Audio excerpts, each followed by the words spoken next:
enseigner. Il y a des révélations qui sont communiquées parfois dans la famille ou dans la celui qui est chrétienne. Mais il y a tout ce que tu vas entendre là. Si tu n'aspires pas à les pratiquer, à les expérimenter, tu auras une connaissance mentale, mais ta vie spirituelle va rester vide. Ta vie spirituelle va rester naturelle. Ça veut dire que tu connais les aspects, alléluia, acclamer le Seigneur, hein, parfois dire aux gens, riez, et puis tu ris, ok. Tout ça ne vont pas te profiter si tu n'es pas né.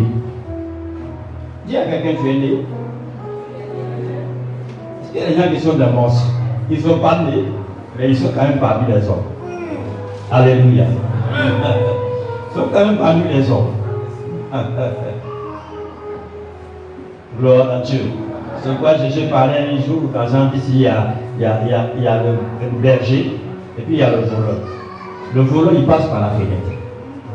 Il ne vient pas de manière naturelle. Il passe la fenêtre pour entrer dans la maison. Hein? Et il dit que le diable est venu comme le voleur. Il n'est pas né dans ce monde, mais il est venu par la fenêtre. Donc lui, il y a la seule voie par laquelle l'homme doit naître dans ce monde-là, c'est pas une femme. Le seul moyen, c'est ça. C'est pourquoi Jésus est venu, le Christ est venu sous la forme d'un être humain. Il est né comme un petit bébé pour obéir au principe de la nature humaine sur la terre. Les démons, ils passent par la fenêtre.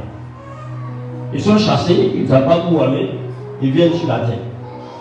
Si tu n'es pas né, ta vie va être manipulée comme ça. Dis-moi amen et je parle. Si tu n'es pas né, il faut connaître toute la Bible. Il faut connaître ça. Non, rien t'aider, ça ne va même pas t'aider. Alléluia. Maintenant, quand tu es né, tu commences à aspirer au lait spirituel. Paul va commencer à nous instruire.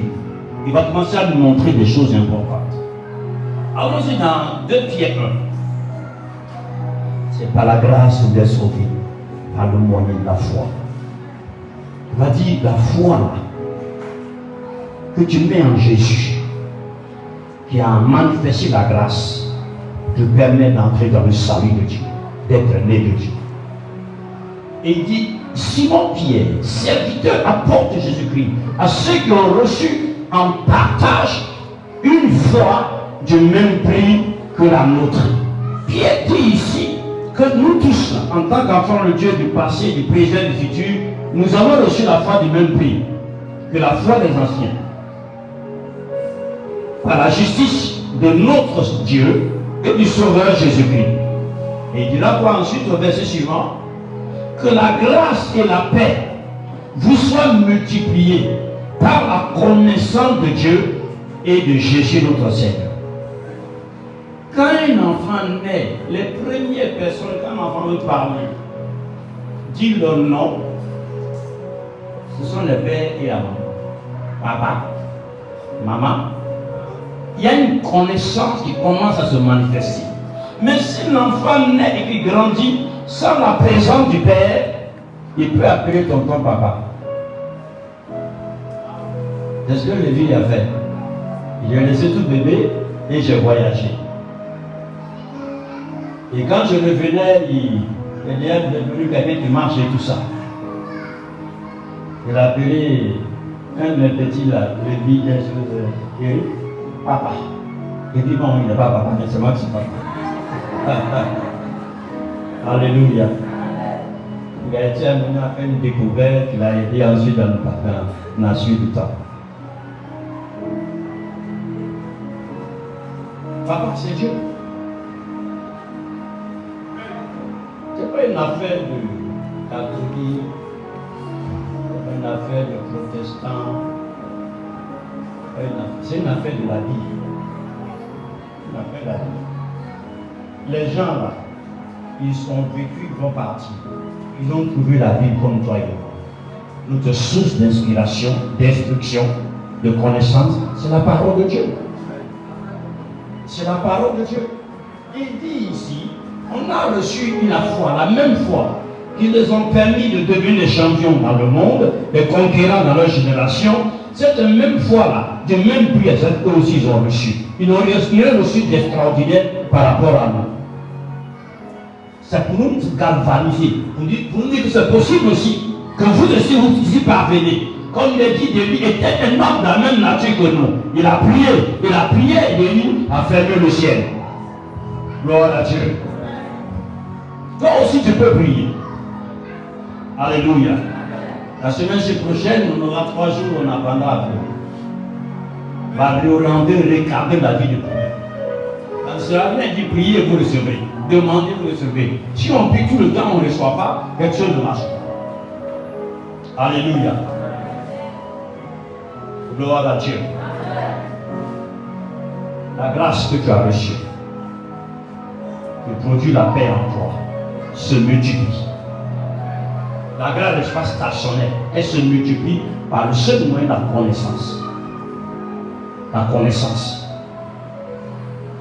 Dieu met l'accent sur le principe de la connaissance. Connaissance de qui? Connaissance de Dieu et de Jésus-Christ. La parole te révèle le cœur de Dieu. La parole te révèle la pensée de Dieu. Et quand tu connais la parole de manière révélationnelle, tu connais Dieu de la bonne manière. Continue. Verset 3, va dire quoi? Verset 3. Comme sa divine puissance, la divine puissance de Dieu nous a donné tout ce qui contribue à la vie dans la maison de Dieu et à la piété. La divine puissance de Dieu nous a donné. Papa, je suis chrétien, il y a longtemps, je suis dans l'église là. Bon, parce que dans l'église, mon cœur n'a pas grandi. Moi, mon cœur me fait mal pour toi. Tu as marché sur quelle base? Tu as marché sur quoi? Hein? Moi, je marche sur quoi? Hein? Ça marche. Cette affaire-là, ça marche. Si ça ne marche pas de toi, tu t'en prends à toi-même. Ou bien tu viens auprès des gens pour dire ça ne marche pas. Aidez-moi. Oui ou non? Oui ou non? Sa divine puissance nous a donné tout. Tout qui contribue à la vie et à la piété. La piété, c'est l'attachement à Dieu. Tout ce qui peut permettre un attachement profond à Dieu, c'est la piété. La pratique de donne de pratiquer la vie divine, c'est la piété. Et cela se fait par quel moyen? Au moyen de la connaissance. Connaissance encore. La connaissance en grec a plusieurs niveaux. Le niveau mineur, c'est ginosko. Les gnosis, les rationalistes, ils sont dans le gnosis. Et la connaissance parfaite, c'est épigopsis.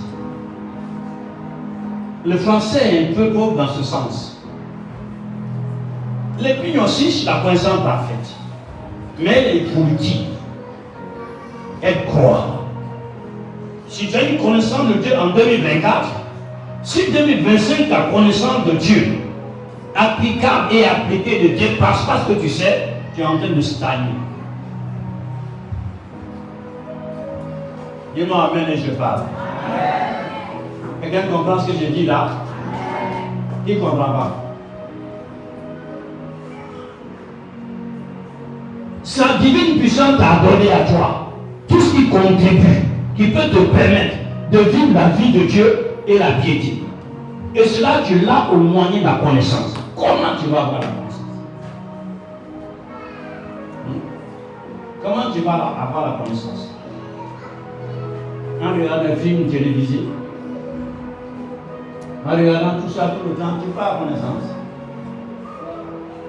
En posant tout le temps, la position dans laquelle Jésus n'est même pas dedans, tu vas avoir la connaissance. Comment tu peux avoir la connaissance? En pleurant tous les jours, ma vie la même, c'est trop compliqué. C'est ça qui a donné la connaissance. Comment vas-tu avoir la connaissance? Comment tu t'y prends pour avoir la connaissance de Dieu? Pour pouvoir bénéficier de tout ce qui contribue à la vie abondante. La vie pleine de grâce. La vie qui sauve, qui change, qui transforme les destinées. Dieu a donné. Dieu a donné dans cette vie et la piété. Mais au moyen de la connaissance. Au moyen de la connaissance. Quel est le niveau de la connaissance que tu as de Dieu? Toutes des choses. C'est quoi? Une fois, je vous ai reproché à certaines personnes de ne pas lire, de ne pas avoir un contact profond avec la parole de Dieu.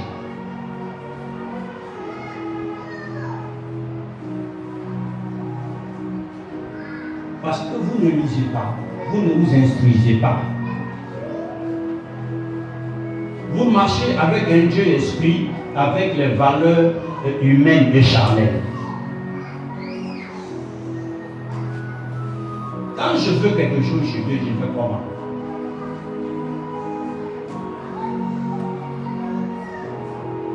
Il y a, comme j'ai ça, Seigneur, merci, merci. Je vais voir mon tonton, je vais voir ma tante, je vais voir les gens que je peux voir pour trouver ce que je veux. Mais je fais comment?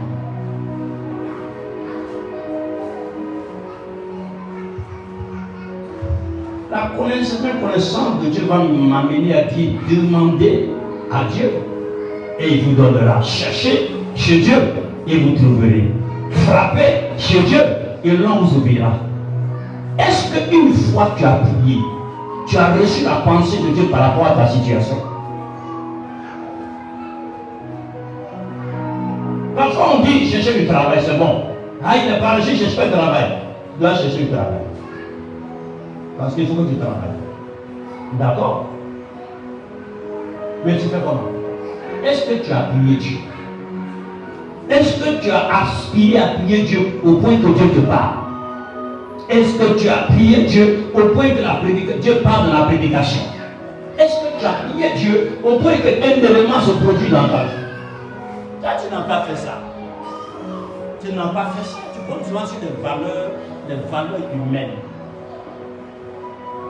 Et tu cherches avec les moyens humains. Dieu peut t'aider dans ce que tu fais. Mais si tu es aidé une fois, ne sois pas sûr qu'il va t'aider deux fois la même manière. Il va tendre un piège devant toi pour que tu tombes dedans. Ce piège va prendre pour que tu viennes à lui. Pour que tu viennes à lui. Que tu viennes et tu sauras quand tu vas avoir la chose que c'est Dieu. Ce n'est pas ta capacité, ce n'est pas tes compétences, ce n'est pas tes relations. Quelqu'un vient me dire Amen. Si tu as prié Dieu, que Dieu n'a pas parlé encore, tu fais comment? Qu'est-ce qu'on doit faire? Hein? On continue comment? On fait quelle sorte de prière?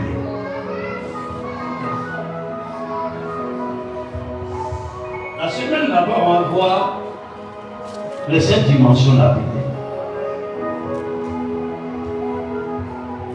On prie comment? Ah non, moi j'ai trop prié. Demande à la personne qui parle comme ça, le temps qu'elle prend pour faire autre chose là. On va parler, balancer dans le temps qu'elle donne à Dieu. Le temps de Dieu est minime. Dieu n'est pas notre camarade. Il est notre Père, mais c'est un grand roi. Hein? Les gens du monde entier vont chez le même Dieu. Comment il va s'intéresser à toi particulièrement? Pourquoi? Il y a quelle valeur? Qu'est-ce qu'il va faire? Il va s'intéresser à toi personnellement. Hein? Par quel moyen? Comment tu veux qu'il s'écoute de toi en particulier? C'est bon. Dans tes affaires, les affaires ne t'intéressent pas. Tu ne pries pas Dieu au moins pour avoir une communion avec lui. Quand tu pries, Seigneur, donne. Seigneur, je veux ça. Seigneur, fais ceci. Dieu dit,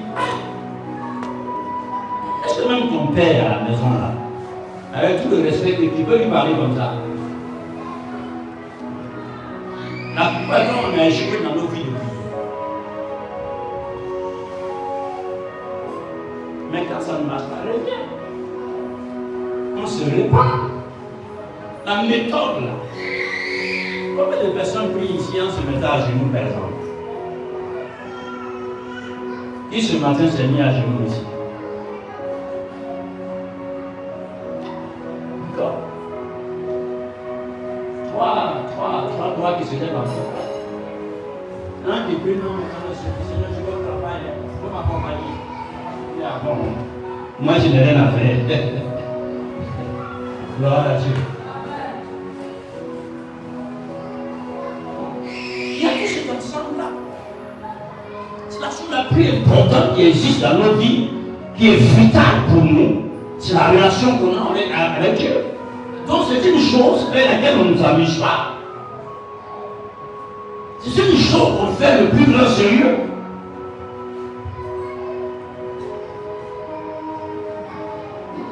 Quand quelqu'un est en train de prier, le téléphone sonne.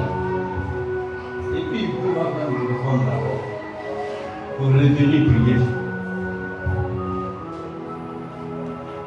Et tu dis que tu as prié Dieu. On doit recommencer les choses de la bonne manière.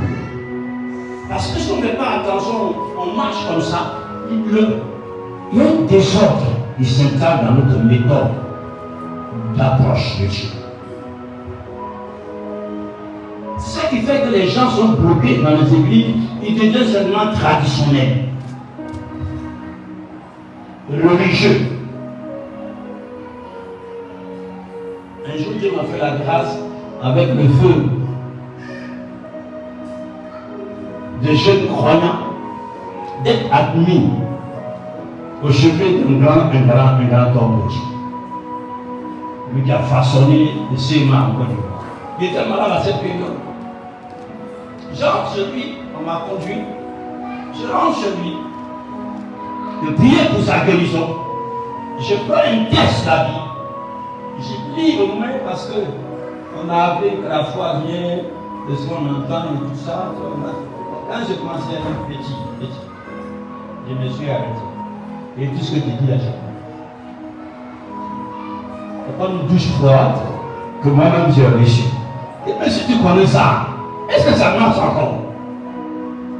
Pourquoi je suis ici? Mais je n'ai pas dit ça. C'est un papa, je ne peux pas me permettre de dire ça. Gloire à Dieu. Mais c'est la réflexion que je me suis faite après.